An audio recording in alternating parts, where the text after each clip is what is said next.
guys, so welcome to Monday stream night.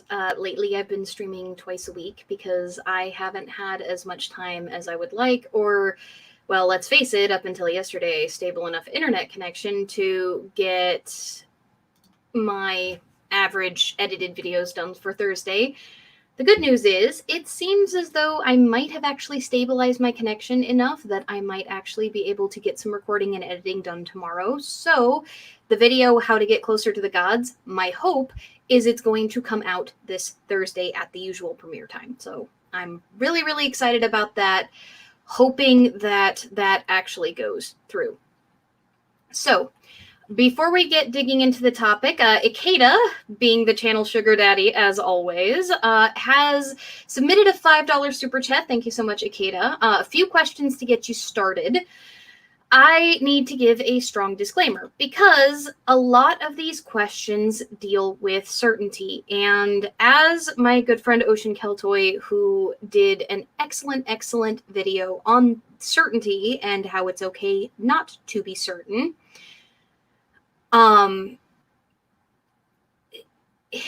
pointed out, it's very, very difficult, if not impossible, to be completely certain about UPG of any kind. Now, for those of you who are new to the channel, who have never heard the term, UPG means unverified personal gnosis. It's personal experiences with the divine. Now, what I'm going to be talking about primarily here would be what UPG experiences that a lot of people would take as signs from the gods for some direction in their lives. Whether this is, say, augury, which is the ancient Greek practice of reading the god's will through birds, or whether this is the interpretation of smoke, like the smoke from offerings, or whether this is just something that, you know, say a dream that you had that had like some sort of message for you in it, or you felt it did. I'm going to heavily preface that it is impossible to be absolutely certain. However, there are some ways that you can build the skill of discernment to be at least a little more proficient in recognizing these things from your belief system, potentially as divine messages that could be possibly useful. Ocean also did an excellent video on superstition, and I'm going to give the other preface that looking for divine signs in literally everything does lead one to madness. Ikeda, by the way, it says I started in the middle of, you said I started in the middle of a sentence. Sometimes YouTube takes a second to pick up the live feed, so on my end, and in the VOD, I'm going to start, it'll go for about 2 seconds, and the intro will play like it always does. For YouTube, for a few of you that were here at the very beginning, it might look like I started mid-sentence because it takes a second for YouTube to actually pick up the feed. So for those of you that are watching this on the playback, the first couple of seconds of the video will not be missing. For the rest of you, sorry that it started mid-sentence for a sec. The first couple of words were not all that important, I promise. So let's start off with Ikeda's first questions. Ikeda's first question was, with a quad omni god, it's easy. If a message is not impossible to doubt or misinterpret, it isn't them. How does this change with a being that's not omniscient or all-powerful? That's a really great question. It changes everything, pretty much, because the thing with the gods as they were interpreted by the ancients, particularly in ancient Greece, which again, I'm going to be speaking about this largely from a Hellenic perspective. If you ask me things from other pantheons, I might have enough knowledge to help you out, but I'm going to be speaking from my own experiences here primarily, and from the experience of study that I've done on specifically ancient Greece. I'm hoping this will still be helpful for folks from other traditions, but this is where my knowledge base is, as you guys all know. So, with that in mind, the gods in ancient times were thought to reach out to humans in many myriad of different ways. The vast majority of them were not, as a lot of folks expect, things like just visions or physically showing up. Even in the epics, you get a bit of that in the Iliad and the Odyssey, but in a lot of like plays and especially comedies and tragedies, you don't get the gods coming down into physical form, or if they do, they're in disguise. most of the time you're not getting visions of the gods either, people just like seeing them saying stuff. Most of the time what you're seeing is signs that are being given by the gods, generally things like changes in wind direction or augury or dreams that have messages directly from them. Or you get things like blessings and coincidences. For example, in the Iliad, although we do get a couple of instances of Athena making herself visible to Odysseus and nobody else, or rather the Odyssey, at the end, her blessings take the form of deflecting the blows on Odysseus as he clears out the suitors from his house. So that sort of blessing, you might notice that sort of unnatural luck with dodging blows on the battlefield. That could be a sign or blessing from the gods. So, with that in mind, the answer to that question is it's extraordinarily subjective to determine whether or not the gods are reaching out to you. Now, in my experience, the Greek gods in particular have a tendency to be, as Appalachia folk, which would put it, very clue-by-four oriented. They have a tendency, in my experience, I highly recommend, if you guys are comfortable sharing your UPG in the live chat and in the comments, talk about your experience with your gods as well. But the few times that I have gotten very overt blessings from the gods, they have been extraordinarily unlikely things that happened generally in tandem with things that I had asked them for, or things that I desperately needed at the time for something that could have potentially been in service to them. An example that I've given a few times in my live chats was that very early on, when I first started my channel, I had made an oath to the gods, which I am still working on keeping, to write a Hellenism 101 book. And my oath was that so long as they provide me with the means and the opportunity, the things that I need to write this book, that I will write this Hellenism 101 book. You know, that was a sacred oath that I made to the gods. That same day, a book that I had been trying to get my hands on. Now, keep in mind, this is a very rare, very, very rare collection from a summit that was done by experts. Went on sale for $100 less than it had been. And a good friend of mine who is an atheist, who had absolutely no idea about my oath or anything else, sent me exactly enough money to buy it. Or rather, they sent me enough money to make up the difference between the price of that book and what I had on, I had a bunch of credits on an Amazon credit card. It made enough points and money together to buy that book. So, to me, that came as a sign from Athena that the oath was accepted, because immediately that same day, within a few hours, I got a very strong blessing that helped me, because that particular collection of essays and papers was essential to the video that I later did on offerings.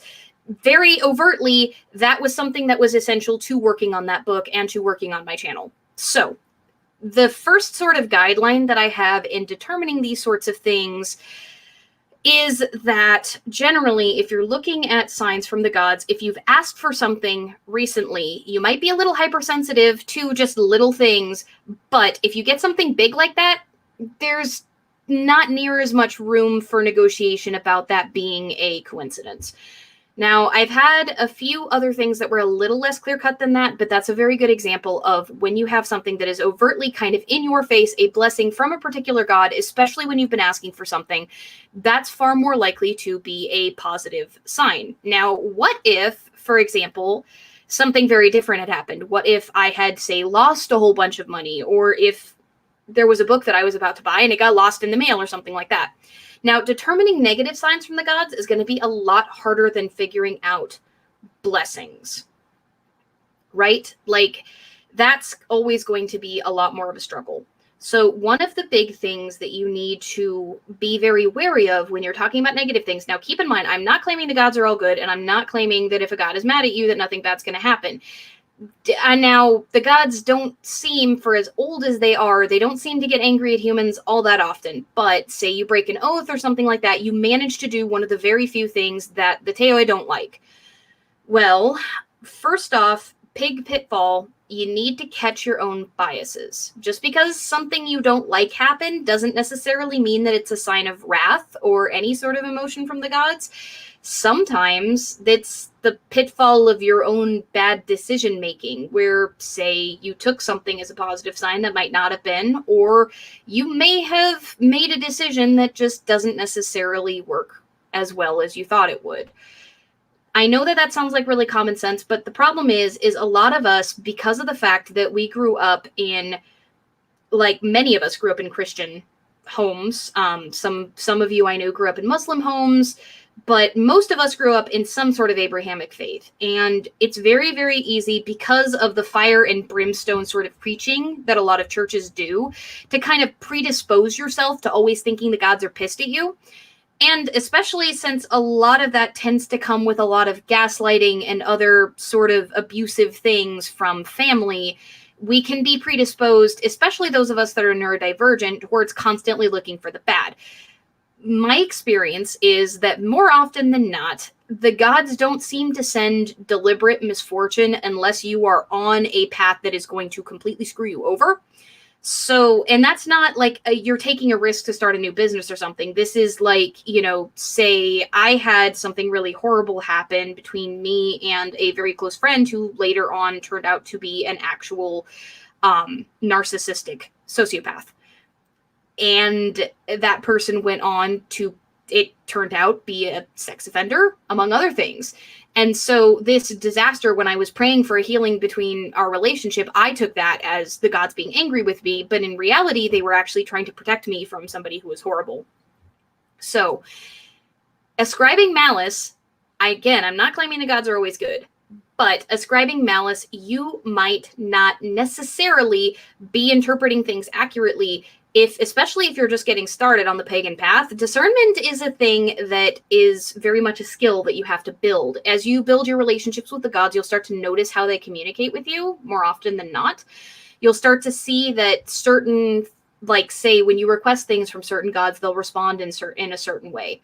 Which brings me to the third question. I know I'm answering these out of order, but I have mentioned trickster gods before. If you accept an experience as divine, how can you be sure who you're talking to?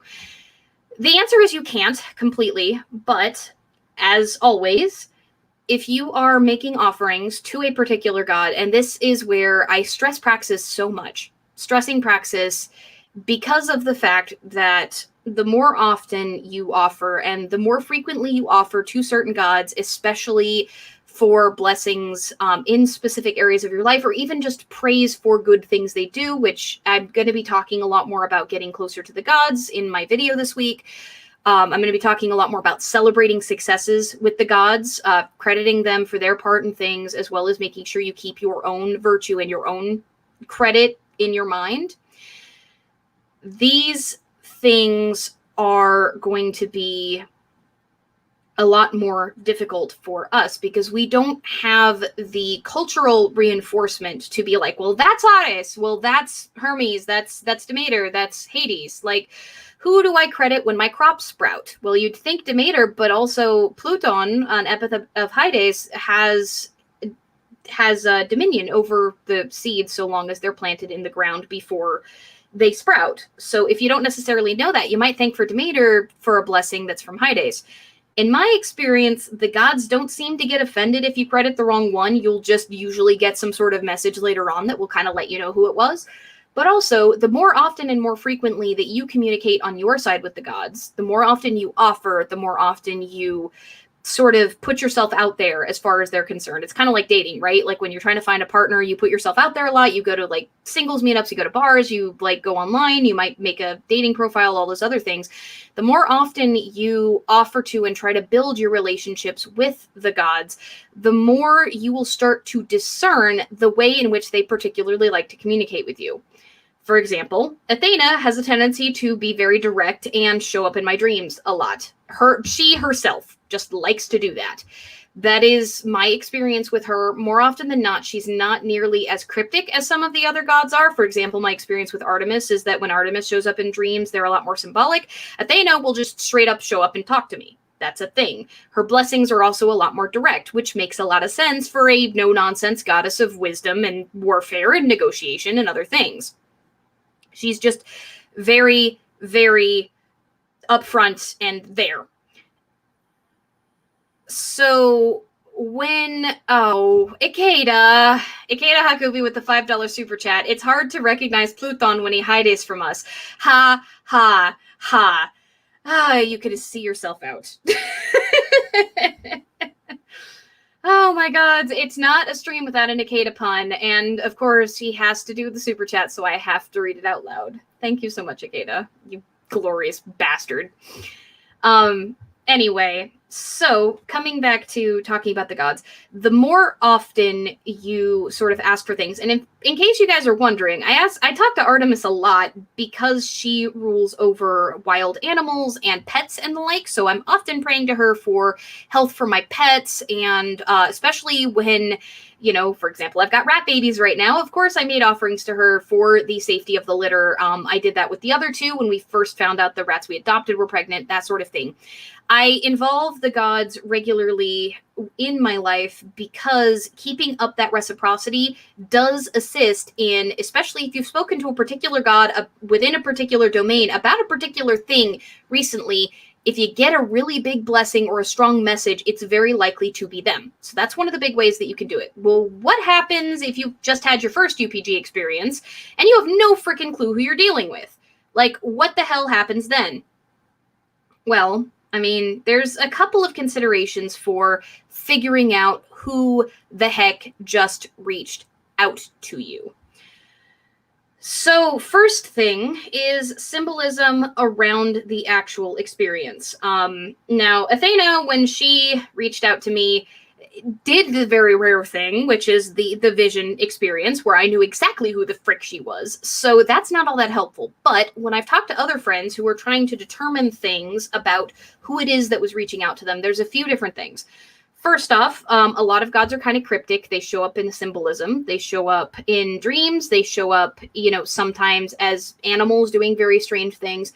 So pay a lot of attention to the circumstances surrounding that experience. Pay a lot of attention to the animals that show up, especially because most gods have some sort of animal association. Pay a lot of attention also to things that happen afterwards just in your daily life. What areas of your life seem to be getting better or worse? Because often when gods reach out to you, and I noticed this with Athena as well, areas of your life that are primary interests of theirs, that are under their domain, will start to shift. And if you happen to, say, have an encounter with, let's say, somebody who's, say, a bear god.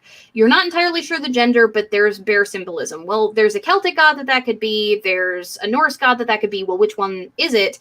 Well, let's say that you have a garden and your garden just explodes with growth over the next couple of weeks, right? Well, that suggests that the god that reached out to you might be an agricultural deity, especially if you're not doing anything particularly different with your garden, especially if, say, you get a bunch more fruit than you usually do, or if there's a massive heat wave or something like that, and you just, like, your tomatoes explode, whatever it is. That will give you an idea that, okay, this bear god also has associations with agriculture. Maybe I should look into that. Now let's go through mythology and see what we can find. So that is very important, is paying attention to the signs that are given within the UPG experience, but also the way that your actual life is changing throughout. If it's a trickster deity, you are far more likely to have things kind of go upside down in a weird way as opposed to a particularly negative way. Tricksters can be assholes and just screw with your life because they can. A lot of folks I've heard have dealt with Odin, and Odin has that problem. Hermes is... he's a lot more friendly to people than that. The way that he will screw with your life is that he will turn your life upside down, but things will come out for the better on the other end. That is my experience with him, right? So being a messenger god, he has a tendency to be a little more communicative, but sometimes with an excessive amount of wording and symbolism that can be hard to interpret. So when he shows up, he doesn't tend to disguise himself as other gods, but some gods might. So there's that. Another big thing when you're trying to figure out who it is just reached out to you is, who does it feel like it is? If you have a deep interest in a particular pantheon, or if you have a sense of the identity of the deity, more often than not, you can usually trust that. There's a good chance that if you think that that particular deity is a specific deity, more often than not, the gods seem to kind of give us at least some minor sense of who we are, of who they are, rather. So because of that, chances are, if it feels like it is a particular god and they're appearing in that way, more likely than not, they're not a trickster. So there we go. As for assuming UPG is objectively true, do we know anything about the gods other than that they can send telepathic messages?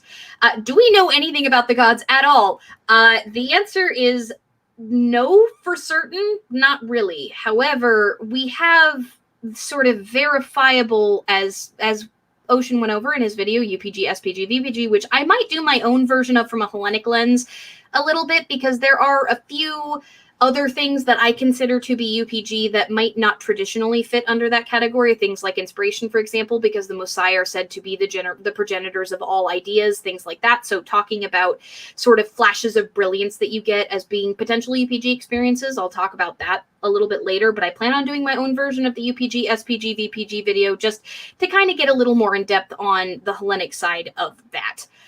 But if we are going into what do we know about the gods? Well, we know that they are most likely disembodied minds. Defining the gods video is a fantastic example of this. We know that they inspire awe when you have direct experiences with them, when they reveal more of themselves.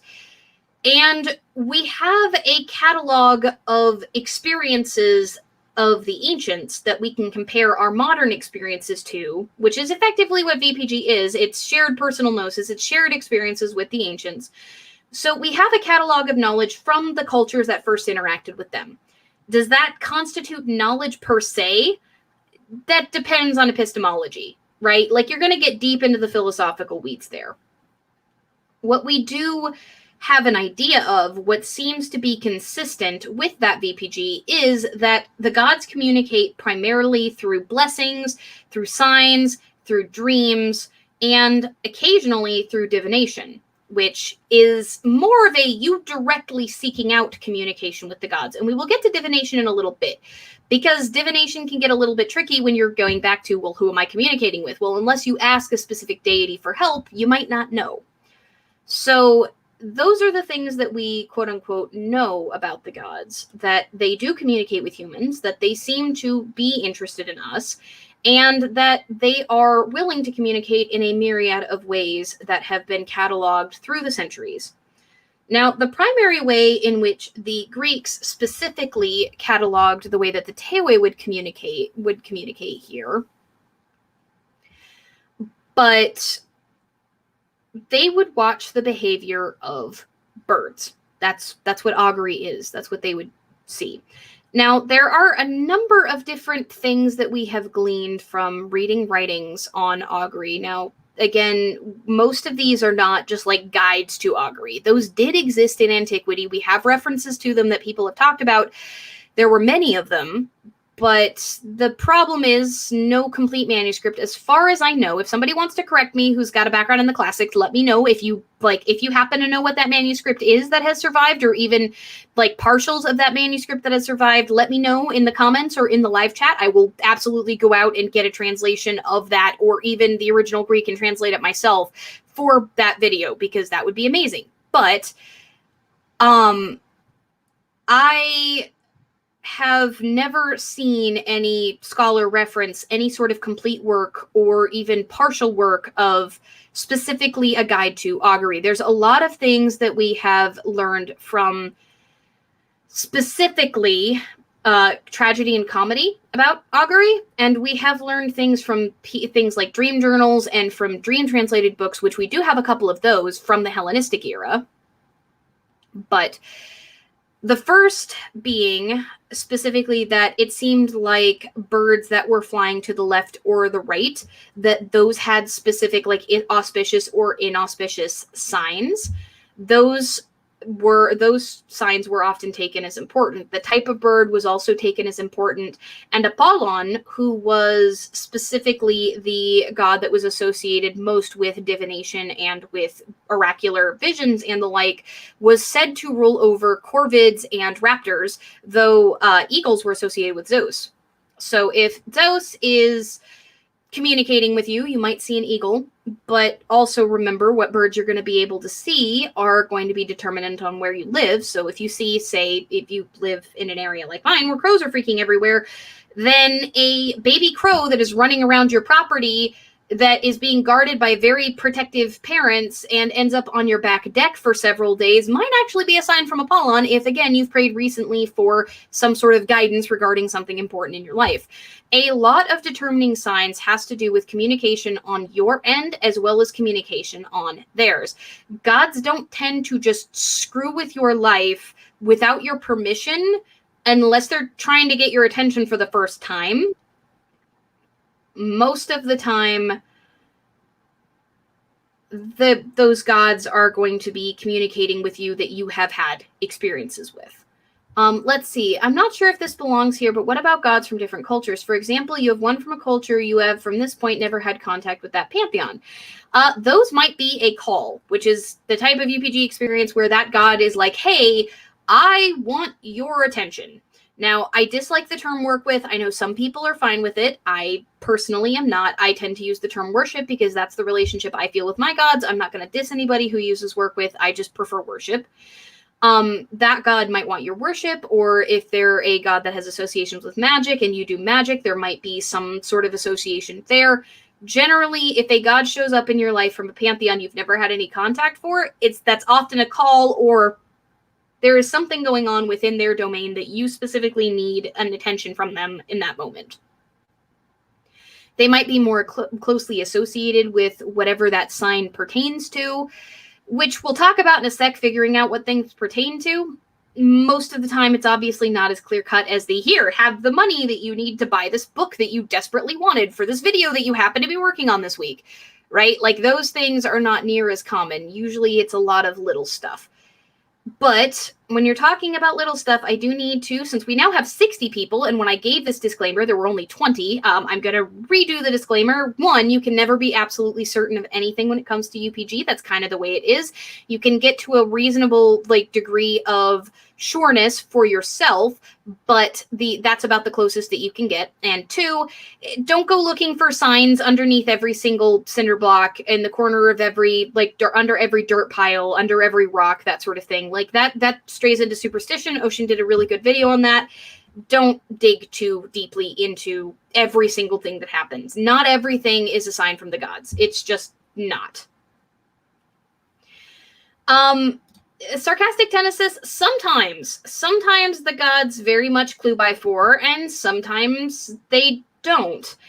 I've seen the Greek gods give much more subtle signs to folks before, and that is a possibility. I've also noticed that the signs in my own life have gotten more subtle as I've sort of gotten deeper into my relationship with the gods.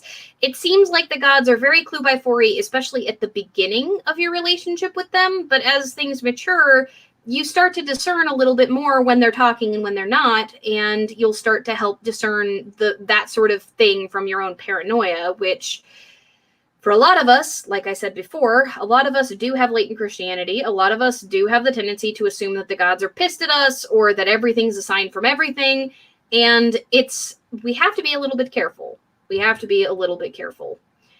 More often than not, like I said, if you're getting signs from the gods, they are usually within the domain of that deity, and it's usually a response to a recent prayer or a request for divination or request for guidance. Or sometimes you will just get blessings out of the cuff if you've been worshiping quite a bit, if you've had a deep practice, if you've built a strong reciprocity with a deity. How do you know when that's a blessing? Well, it's generally safe to assume that it is, if it's a positive thing. If it's semi-random and not just a result of all of your hard work. And this is where we need to talk about the role the gods play in specific things. Finn, this is an unpopular opinion, but no, you cannot be 100% sure about anything. Like, you absolutely can't. Apart from the fact that I think, therefore I am, which is the closest thing, but then you also have people that are coma patients, and do they still exist? Well, technically, yes. So even I think, therefore I am is not 100% certain, because just because somebody's not thinking doesn't mean their body isn't still breathing on a tube, right? That's a thing. So, coming back to, let's talk about sort of spontaneous blessings. Let's talk a little bit about the gods just sort of being giving. When you build strong reciprocity with the gods, when you're trying to determine what is a blessing and what is not, you have to look for the elements of chance that a deity can intervene within. Now, granted, the gods are incredibly powerful and they can do a lot, but in my experience, Ocean, again, said this very well, and I've said it before as well in my video on offerings. You might have to till the soil, but it's the gods that help determine whether or not, say, the disease that is in the soil is going to infest this particular plant. You need to water the garden, but Demeter is the one who helps ensure that when your stuff blooms, that it gets pollinated. Demeter is going to help ensure the weather signs. Zeus is going to help bring the rains, that sort of thing. You have to put the effort into your life, and this is very much a Hellenic view, that there's a lot of discussions of virtue ethics, and I do plan on doing a live stream and edited videos on virtue ethics soon. But as far as talking about the role that the gods play, you do need to put effort into your own life, but when you are talking about the blessings that the gods have, they have a tendency to intervene in the sort of chance part of things. So, for example, you pray to Hermes to help you find a job. You need to hit the pavement and put the applications in, but getting a call back from your number one pick right away and getting a second call back despite maybe fumbling an interview, that's probably a blessing at that point. Thank Hermes for that. Ikeda, who should we thank for Kiwi and Thor's blessed event? That would be all Artemis. Unique development, welcome. As long as you are open-minded to letting pagans discuss pagan stuff, you are more than welcome here. So I'm 100% certain that I can't be 100% certain. Good meme there, Serpent Rose. The other thing that is certain is that everything eventually dies. But, then again, there are also water bears, so maybe that's not even certain.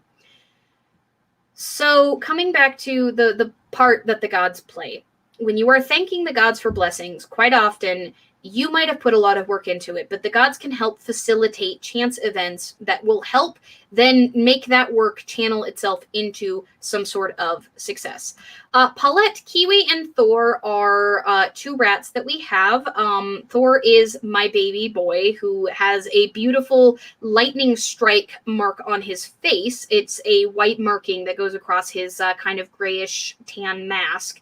And Kiwi is Mama, who has a very similar marking on her face, and Kiwi is pregnant because of my boarder wanted to breed Thor and got Kiwi for that. So Ikeda with a $5 super chat says, thank you, Artemis.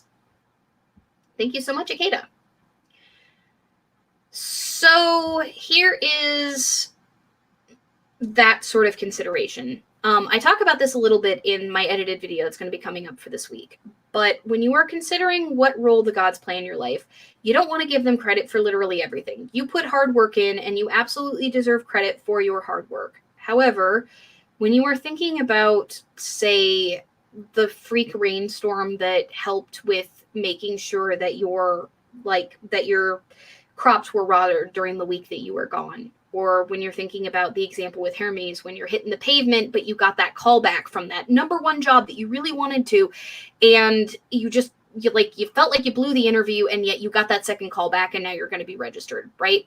That is his role in these things. That's a positive sign from Hermes, and that is something which you might want to give a thank you offering for. Now, if you have been praying to specific gods recently and it feels like you're not hearing anything back, does that necessarily mean that your prayer has been rejected? Not necessarily. Sometimes there are other things that the gods are concerned with at the time. Sometimes there are things that might not work out in your best interest that you ask for that you don't necessarily think about. I gave the example of the friend that turned out to be a narcissistic sociopath that went on to be a serial offender. But like that is an example of a prayer that I thought was rejected that didn't turn out to be within my best interest. Sometimes the gods don't want to intervene for reasons of their own.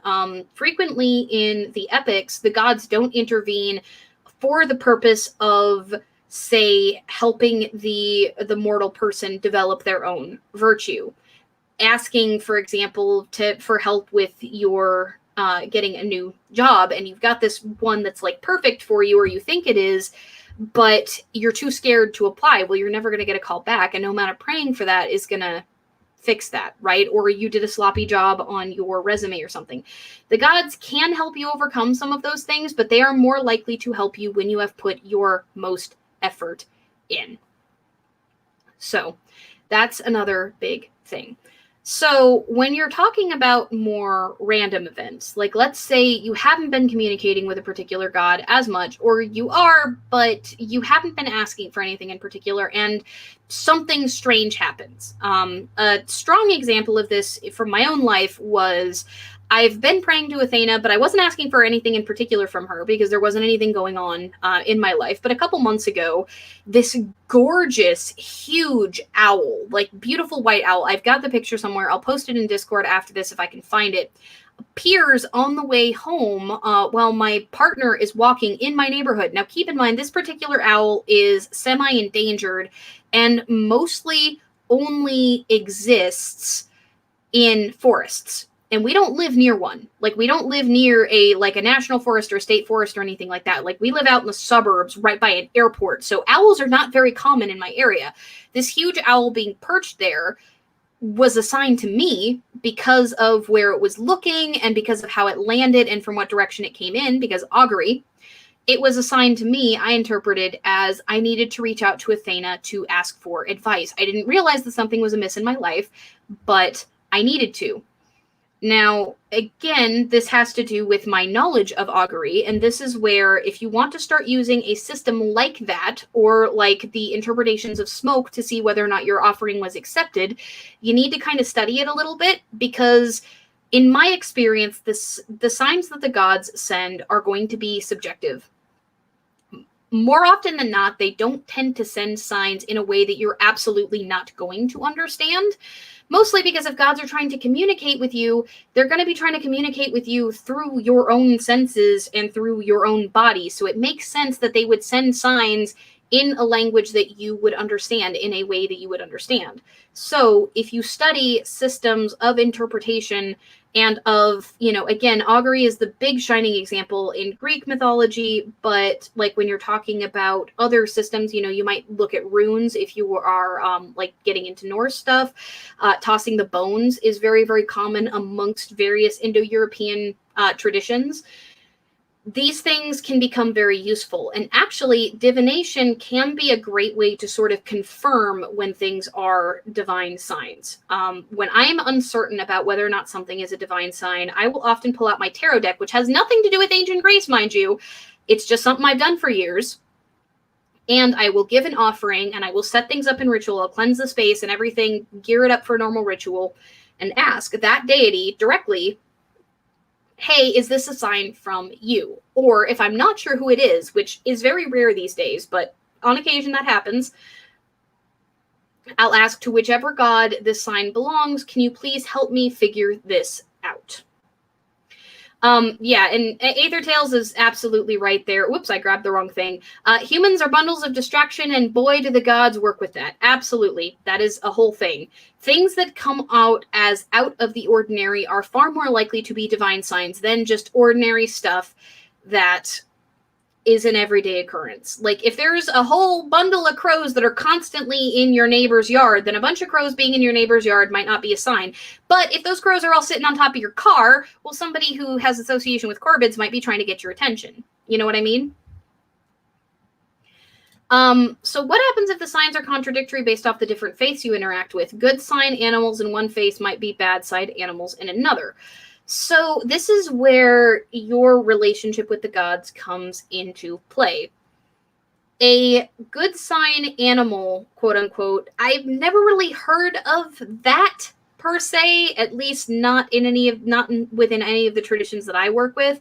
Different things just mean different things, but like, let's say a cat means, you know, good luck in one tradition and it means pay the fuck attention in another.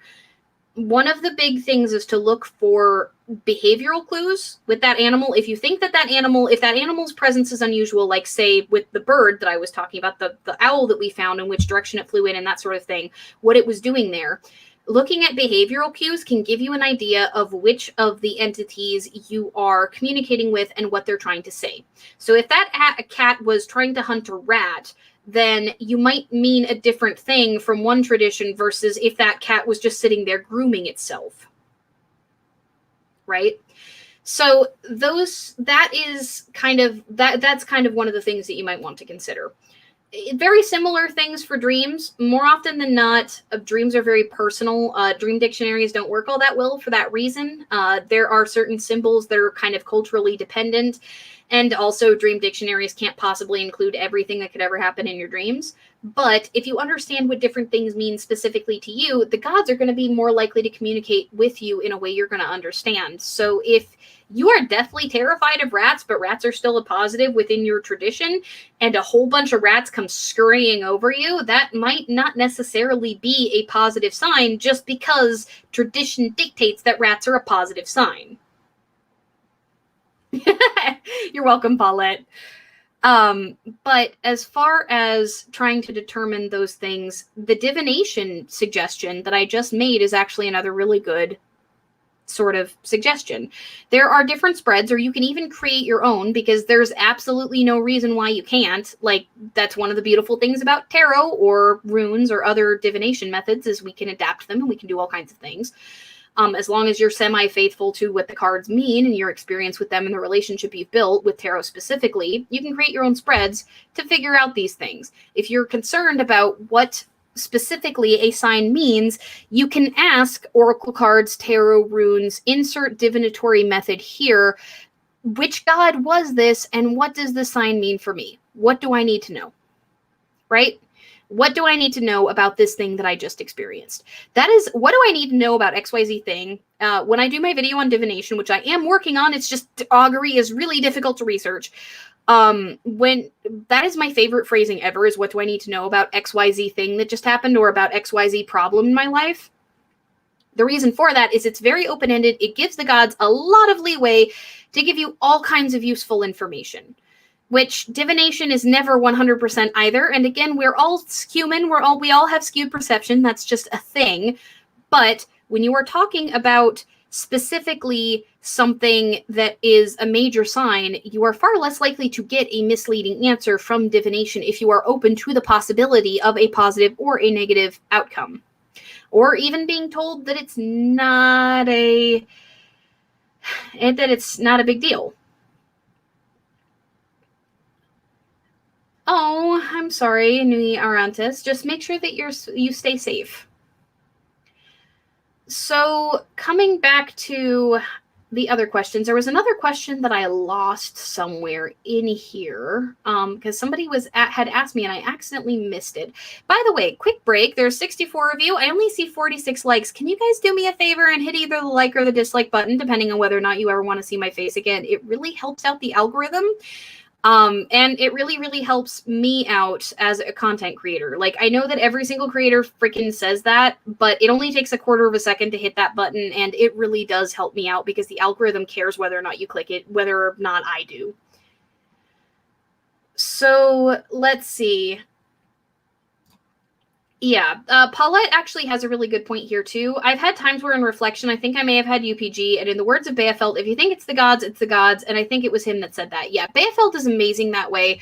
Generally, when you have a UPG experience, you usually feel like it's a UPG experience when it happens. usually if you go digging around through your past to try to find UPG experiences, then, I mean, you're going to find coincidences. Whether or not they're UPG is harder to say. But if you have a very strong experience that feels like it's divine in the moment, doubting yourself that it's divine, especially if you have reciprocity with the gods, is just going to drive you crazy. Trying to figure out what it means is going to be a lot easier than trying to figure out whether or not it is divine. And sarcastic Genesis is right. Whichever, like or dislike, it's your choice. Whichever, it's still interaction, good for the algorithm. So thank you so much. So I don't know how helpful my advice has been so far, but one of the other big things is let's talk about mental health stuff in UPG, because it's the big elephant in the room. And it's one that we have to talk about. So you had a divine experience. I go a little deeper into this than I'm going to here, but more often than not, in my experience at least, UPG experiences don't tend to be things like visions or voices in your head or things of that nature. So if you get a thing where you are physically hallucinating another person that is clearly not there, or you are hearing direct orders of some kind in your head, especially if they're telling you to do negative things, it is very important to talk to a psychiatrist or a psychologist, regardless of your worries about your religion. Having a mental illness does not, especially things like schizophrenia or other illnesses that cause medical delusions, and I'm using the term delusion here very deliberately. It is a medical term for beliefs or experiences. Delusions and psychosis are medical terms for beliefs that do not change in the face of evidence, that are detrimental and harmful to you. And psychosis is like hallucinating visual or auditory or sensory things that are not there. If these things happen really often for you, especially, it's important to get yourself medically checked out. Now, just because you have one of these conditions does not mean you are automatically going to invalidate any and all UPG. What it does mean is that developing discernment is going to be even more important for you. I do not suffer from these conditions. However, I do have friends that do. And for those that I know that do, I have been told that there is a differing quality between delusions and psychosis and genuine UPG experiences. Just like in my experience, my dreams that are of divine origin, I often call them shimmer dreams because they seem to almost shine. It's not that they're shiny, it's more that they feel more real than reality when I first wake up. I'm surprised to wake up, not because it was, a dream where at the end I woke up and got up and did my day or something, but because the dream itself felt more real and intense than the reality that I then woke up into. That's generally one of the big signs for me, which I've observed over years and years of tracking these things, that a dream likely has some kind of divine message to it. With that in mind, not every single dream is going to be a sign from the gods. But also, well, what about those of you who are, say, mind blind, who don't get these sort of sudden insights, like a flash of inspiration or something like that? What about those of you who can't visualize or who can't dream? You can still have divine experiences. You can still have the sort of crazy coincidences in your life that follow a blessing, or that follow some sort of major event in your life, or that follow being reached out to by a deity. You can still have divine experiences. What if you never have a divine experience? Well, that's perfectly valid. You can still engage in reciprocity with the gods without ever recognizing having had a divine experience. Right? Like, these things are possible. You do not have to have frequent or even obvious or even any divine experiences whatsoever to be a polytheist or to be a pagan or to be a part of your tradition. You don't. There are people that I know who have never once in their lives had divine experiences, specifically ever in their lives, that have never recognized one and still engage in reciprocity with the gods and still get a great deal out of their religion, out of their tradition. So those are important things, but I did have to give the disclaimer about mental health. Please, please, please do not be afraid to invalidate an important divine experience. Like, don't be so afraid you're going to invalidate that experience that you don't go get checked out if you have signs of mental health problems. One, if you do have one of those conditions, it's very important to get it treated. The earlier you get things like schizophrenia treated, the better outcome you're going to have, especially because if you do have one of those conditions, it's likely affecting your life in a lot of different ways, not just your religious practice. Religion is just one of the things that the disorder can latch onto. But two, you can't really develop that discernment between legitimate divine experiences and your disorder if you don't acknowledge that you have it in the first place. It can be very, very difficult to make those discernments, and you might end up blundering into some really bad things that you take as signs from the gods, which are instead your disorder. It's going to be really, really, really hard to determine those things if you don't seek treatment. And as Nevermore said, epilepsy can also cause visions. There are a lot of things that can cause delusions and psychosis. It's important to rule those things out to some degree. Now, that doesn't mean that you can't have them and have legitimate divine experiences. Again, there's a differing quality between the two. And there's also nothing to say that the gods can't use those conditions as a way to reach out to you if you happen to have them. The gods work with what you have. They're working with our brain hardware as it is, our body hardware as it is. They're as, limited in terms of what we can perceive from them as our bodies and brains allow. So they could absolutely use that to reach out to you. But figuring that out when you're completely untreated and the disorder is completely uncontrolled is going to be a nightmare. The interpretation is going to be so much freaking harder if you don't get help and you need it. And absolutely, no deity would ever punish you for keeping yourself healthy. Like, it just won't. So, thank you guys so much for being patient with that ramble. I felt like I had to point it out. I pointed it out on my video on divine experiences, but I really wanted to stress that point. So Tempest with a $10 super chat. Thank you so much, Tempest. Can confirm that UPG is still very possible with mental illness that messes with your views of reality. They feel different, but learning the difference between them is important, like you said. Yep, it absolutely is. Now, I don't deal with those particular problems. I don't have to deal with that particular struggle. Mine are, as I've talked about very publicly, mostly ADHD, really. That's the majority of it, and PTSD, which those things are not fun to deal with whatsoever. And the gods have actually, reached out to me by triggering my PTSD before. That has been a thing that they have done in dreams before. It turned out to be essential to growth that I needed at the time, but that is a thing. Which brings me to another point. Not every single message that you get from the gods is going to be pleasant, and you're not always going to like what you hear. Not all of your blessings are going to feel like blessings at the time that you get them. That isn't to say that when negative things happen in your life that, everything happens for a reason. That's not always true. But like I mentioned with the friend that I lost, there are going to be times where the gods do things that you don't like and that make your life a little bit harder for a little while.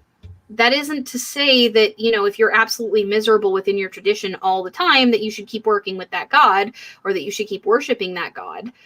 But there are going to be experiences that are not going to be altogether pleasant. There have been times where I have had experiences with the gods that have scared the absolute crap out of me. There was a time that a god that was trying to reach out a friend of mine ended up showing me one of their memories in my dreams. Now, keep in mind, this person is no longer my friend, but it actually showed me a flashback of one of their memories in my dream. And I ended up calling this friend and talking to them about it when this happened, because it was freaking terrifying for me, and I had no idea what was going on. And it unfortunately gave my friend a flashback. This person was trying to figure out whether or not they were going to reach out to this particular deity. And this was the way that this deity decided to communicate. It was awful for both of us, but it was also very essential to that person to begin establishing the reciprocity. This was Artemis again. Yay, Artemis. Artemis is very, very direct in my experience. Aphrodite has done some things that I initially thought were bad for me and turned out to later on actually be very, very helpful. There are times where that happens. Hindsight's 2020. This is where I'm going to give you guys a bit of advice, which is keep some kind of record of these things, whether it's a journal or a diary or just a sort of like some kind of like Word document on your computer or on your phone. If you have things that come up frequently, like particular signs that happen or like wildlife, sometimes you can figure out if wildlife being in your area, like say you say a coyote once and you think that that might be a sign, but then you see it again another week later, and then you see it again another week later, and it turns out there's a coyote that lives in your neighborhood. That doesn't necessarily mean that the first time wasn't a sign, but it makes it far less likely that it was. So trying to track these things on paper is important. And part of the reason why Reluctant Warrior, where you say I commit a lot of it to memory, if you are in a safe position, obviously if you're in the broom closet, tracking might not be very practical for you unless you have some space that is private for you to do so. So again, make sure that you consider your own situations here when I'm giving this advice. But our memories are fallible. We quite often will restructure things in the past based off of our current moods. We will reframe past events based off of our current feelings. And when we're talking to people, we can literally redraft our own memory narratives based off of the words we say at the time. So, like, if you actually try to describe a memory to a person, there is an actual research paper that was done on this. When you are describing a memory to a person, yes, your neurons are refiring in that area, but because they're refiring, if you say add a detail or the person adds a suggestion or even creates an entirely fictitious memory but is very, very suggestive to you that it happened, those neurons, as they fire together, will actually rewire. You are reconstructing your memories every single time you tell them. So if you are trying to track UPG, the time that your memory is going to be the freshest is the closest to when it happened. This is why I suggested with a cell phone, like a notepad app or something along those lines. Try to write the situation down, your feelings at the time, things that are going on in your life, who you think it might be, who it feels like it is, what sort of initial interpretation you have of it. Or if you don't want to interpret it, just record it and say, hey, it felt like a divine sign from this, that, or the other person. Try to get as much detail as you can that you think is relevant, whatever feels relevant, because again, a lot of this is going to be very, very subjective, and put it in your log. And what you might find is by doing that, and I know that a lot of magic practitioners do this with their spell work. Like, again, I'm not a magic practitioner anymore, but I certainly did. What you will find is that certain gods tend to favor in your practice certain kinds of signs with certain frequency, and will respond in certain ways with blessings or with specific signs, particularly dreams and the like, certain kinds of dreams or certain kinds of, say, some prefer sending signs of animals, some prefer like moving clouds around, some of them prefer just a blatant blessing like what Athena did with me. The more often you record these things, the more often you will find, and the more of a pattern you'll be able to establish of when these things are most likely to be a sign versus if they are not. Paulette, what do you mean there are groups of gods you could worship? When I'm talking about groups of gods, I'm talking about pantheons. So that I don't know if that was the context that you missed. Different cities will worship different gods and goddesses. Oh, okay. So what I was saying was that it's okay to worship some gods and not others within a pantheon, because even in ancient times, gods were often worshipped under different names. They were worshipped in given different weights in different places. For example, Athena was a chief goddess in Athens, but was less emphasized in, say, Sparta and Boeotia. So like that is what I meant by that in those previous videos. It's okay for you to worship the gods that you feel closest to within the, especially if you're a Reconstructionist, within the region that you feel closest to. Like for me, I'm an Athenian Reconstructionist. A lot of regions other than Athens, Attica, are going to be a lot harder to find information on. So that said, when I'm talking about discernment being a skill, one of the biggest ways in which you can cultivate your discernment is by recording these things. And if you really want to confirm the validity of those experiences, as you build skill in various forms of divination, you can also use your divination to confirm those things, and you'll start to notice which signs from your divination make it more likely to confirm things. If you have a sign and whatever it is comes to be, make a note with the date on your entry. Leave room on your entries for that. So that's kind of my suggestion for helping to cultivate your discernment. So do you guys, no questions about a specific UPG that you had, unless you're trying to make it as a more general question? Do you guys have any questions about anything that I've talked about so far? We're getting pretty close to the hour mark. We're getting pretty close to wrapping it up. And I do want this video to be accessible in the future, so I don't want to go too much longer than maybe another 15 minutes. But I've never heard of Olivia Vogel. I've never heard of God phoning. I talked a little bit earlier about how voices in your head or voices that you can physically hear are less likely to be the gods. So I'm not really sure what that means. If you could give me a definition, then I'll ask. Then I'll try to look into that. But as far as discernment goes, just remember the same disclaimer that I said at the beginning. You can never be 100% certain, but doubting yourself is more likely to hurt you in the long run if you feel very strongly like this is UPG. Unless it's one of those kinds of experiences that tend toward mental illness, chances are you probably have had a divine experience, and figuring out what it means and who sent it to you is going to be a lot more useful than trying to dither with yourself about whether or not it's legitimate.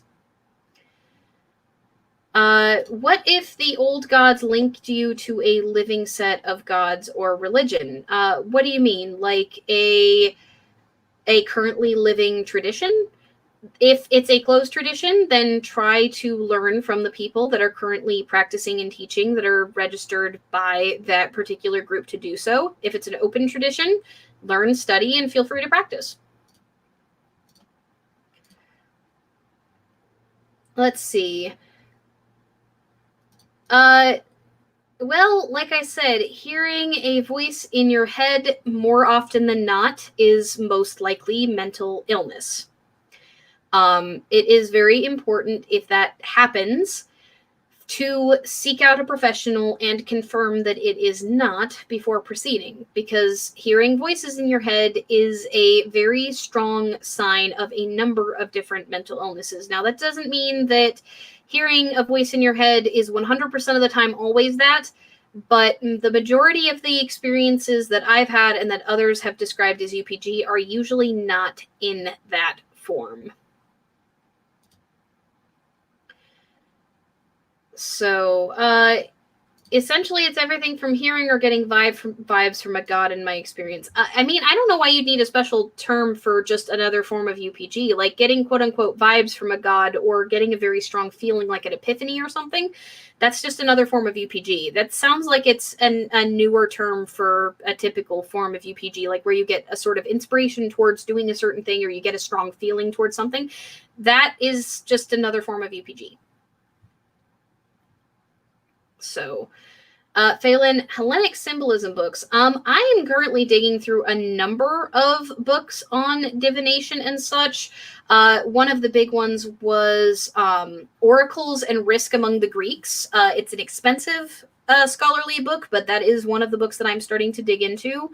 As for just general symbolism, there is a lot less symbolism books for like specifically Hellenic stuff than there is like if you want to try to study augury. There are a few monographs that have been done on that, and there are a few that have been done on like tossing bones and the like. So seeing gods, hearing them, or feeling them touch you might be mental illness or very rare contact. More than likely, if you do have that sort of experience, I urge you to get checked out first, just to be on the safe side, always. Florence B., there is a very dedicated person, I think that they're a focused, who dislikes every single one of my videos, and every time I go live, there's one person who does it all the time. People who claim to literally hear the gods, and the most recent literally led me to a deity I'm worshiping. I mean, a lot of people claim that. In my experience, if you're literally hearing the gods, more often than not, again, that could be mental illness or some sort of something that's going on there. I urge you to be skeptical about those sorts of things.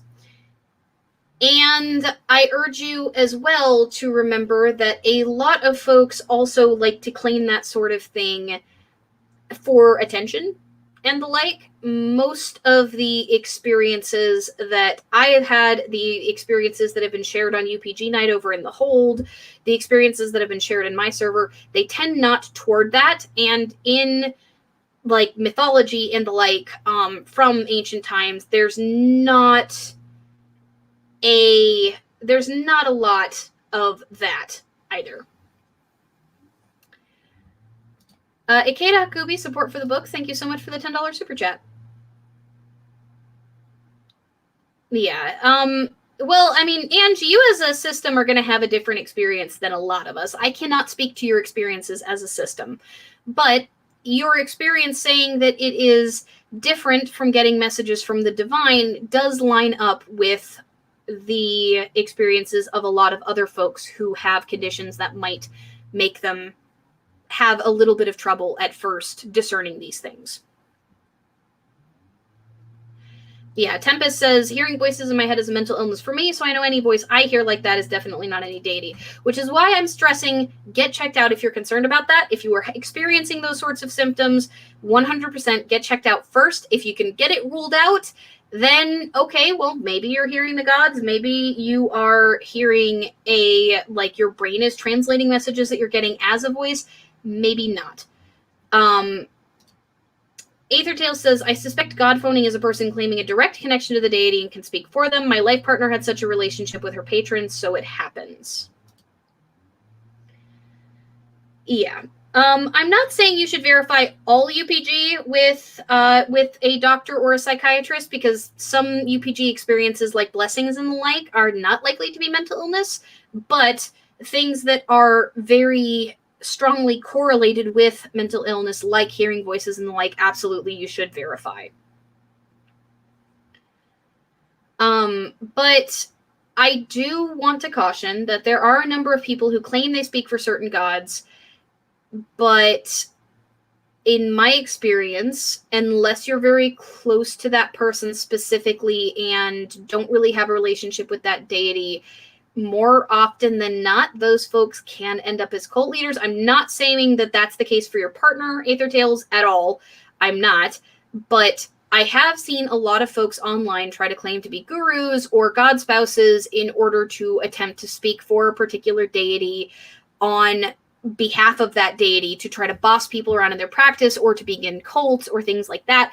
If somebody claims that and they're not somebody who is already close to you in your life, that already has relationships with the gods, if they're not trying to tell you things to do all the time, anybody who claims to speak for the gods, in Greek, there's a word for that, and that's hubris.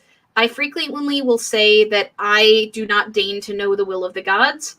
Within Hellenism, trying to claim that you do, even if you were a priest or priestess in ancient times, unless you specifically were the oracle at Delphi, or unless you had a sort of oracular position within the temples back in the day, more often than not, people can't speak for the gods on behalf of other people.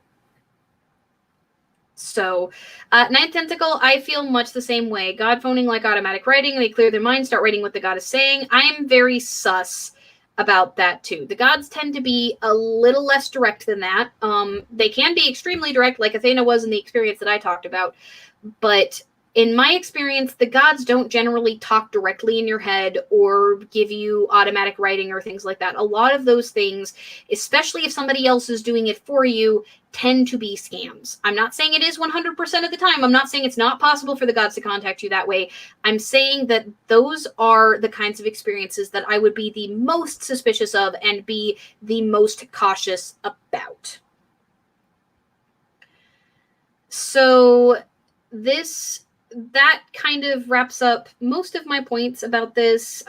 If you're worried Can a feeling drawn to a certain god or goddess be considered a UPG? Absolutely. That can actually be considered a call. So if you feel very strongly drawn toward a god or goddess, that might be a call. That might be experiencing a call from that god. That absolutely can be UPG.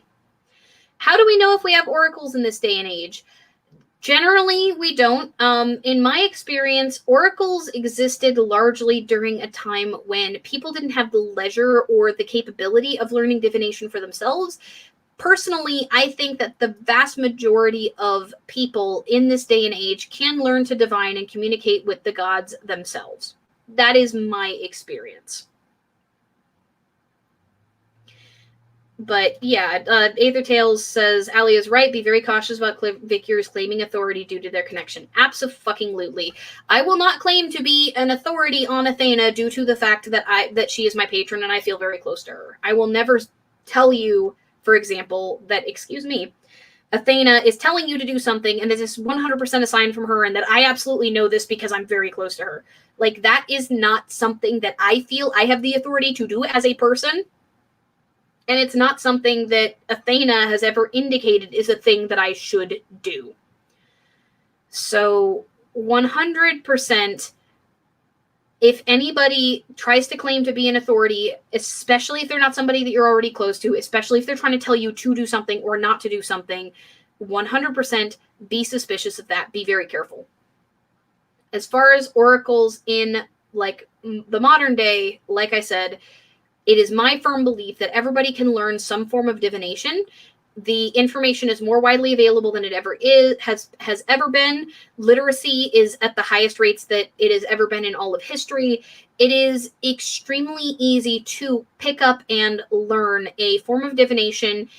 Any particular form of divination. Tarot is the easiest one. Like, if you want to pick up tarot, you can go buy a pack at like your local grocery store. Sometimes they have them at bookstores. Right? Like, you can get that stuff pretty easily. You can confirm your own UPG experiences by learning a basic form of divination of any kind across various cultures. Now, granted, some things are more associated with some cultures than others. I probably wouldn't read runes about the Greek gods. That's just my personal opinion. But you don't have to learn a historically accurate form of divination to communicate with the gods. The gods aren't going to be that far limited by modern technology. I'm pretty sure like any god can talk to you through a tarot deck. Any of them, you could even learn how to do divination with playing cards if you're in the closet. These are things that are possible to do. I highly, highly recommend learning how to do that on your own rather than relying on a reader. Sometimes it can be useful to buy a reading from somebody if you're uncertain, but it's more than possible to learn how to read it for yourself. We don't need oracles in the modern day necessarily because we have the capability of learning these things for ourselves. So that is my personal opinion. Anyway, are there oracles in the modern day? Maybe, but oracles formed a very specific connection with the gods to form a very specific societal function. I don't think that that's necessarily necessary in the modern day where most of us have like personal connections with the gods and where we don't have these societal structures where that sort of advice might need to be given on a societal level. So Miss Cleo says to send you money. Ha ha! Thank you so much, Ikeda Hakubi. Opens YouTube, immediately accidentally clicks on videos, sees its title. Hi, welcome, Wicked Cat. I was actually about to wrap up the stream. So with that, dice divination is cool, Sarcastic Tennis. And you can also make your own dice with your own symbols and stuff on it. Some people use bind runes, things like that. If you're interested in the Norse pantheon, my husband actually has divination dice that he made. So with that in mind, I hope you guys enjoyed the stream. I hope if you had any specific questions that they got answered. I hope that the suggestions that I made are helpful to you guys. I know that it was a little bit disorganized because I had to respond to the live chat as things go on, but I did try to cover, I had like a list of notes, and I did try to cover all of the basics on my list of notes. So hopefully my live streams have been getting a little bit more organized. Let me know down in the comments below, not just the live chat, because the live chat's helpful, but the comments help a lot with the VOD. Let me know down in the comments what suggestion or tip was the most helpful to you. Let me know if you like the new format for my live streams that I've been doing, where I've been keeping these sorts of lists of points that I need to get down, and where I've been trying to keep things a little more organized, even though I've got the live chat going on. Let me know about UPG experiences that you guys have had that you had a hard time interpreting. Like, I might not be able to help you personally, but this is where the community is amazing. There might be somebody from your tradition that's in the comments section that had a similar experience, and maybe you guys can connect. Link is in the description below to the Discord. We have a UPG chat there once you get past the gatehouse, and people talk about it all the time in the Xenon chat that you first get put into when you join. I highly recommend joining the community. I have an amazing team of moderators. It is very much a safe space. We have wonderful discussions on there regularly on a wide variety of topics, and it is one of my favorite places to be. Even though it is my server, like, it really is one of my favorite places to be. The culture on that server has been amazing. So thank you guys so much, and as I say at the end of every one of my videos, we're stronger together.